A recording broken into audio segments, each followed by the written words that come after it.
ఈరోజు ఇరాన్లో చాలా తీవ్రమైన ఉద్రిక్త పరిస్థితులు నెలకొని ఉన్నాయి.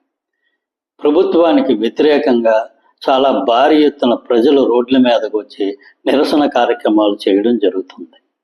దీనితో ప్రభుత్వం తన భద్రతా బలగాలను ఉపయోగించి ఈ నిరసన కార్యక్రమాల్ని అణగదొక్కడానికి చాలా తీవ్రమైన ప్రయత్నాలు చేస్తుంది.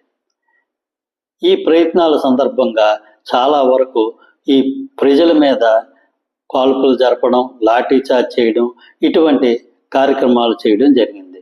దీనితో ప్రస్తుతం సోషల్ మీడియాలో రకరకాలైన వార్తలు రావడం జరుగుతుంది. ఒక 600 మంది చనిపోయారని కొన్ని సోషల్ మీడియాలో వస్తుంది, కొన్ని చోట్ల 2000 మంది చనిపోయారని, కొన్ని చోట్ల అయితే 5000 మందికి పైగా మృత్యువాత పడ్డారని చెప్పి వార్తలు రావడం జరుగుతుంది.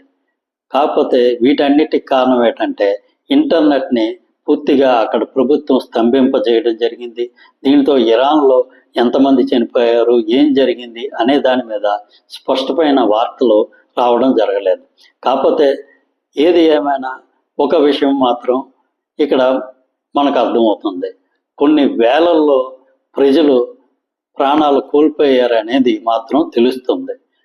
ఇక భవిష్యత్తులో ఏం జరుగుతుంది అనేది ముందు ముందు మనకు అర్థమవుతుంది. కాకపోతే ప్రస్తుతానికి ఆ దేశ సుప్రీం లీడర్ అయినటువంటి శ్రీ ఖమేనీ గారు రష్యాకి పారిపోయే అవకాశం ఉందని చెప్పి మనకి సమాచారం వస్తుంది.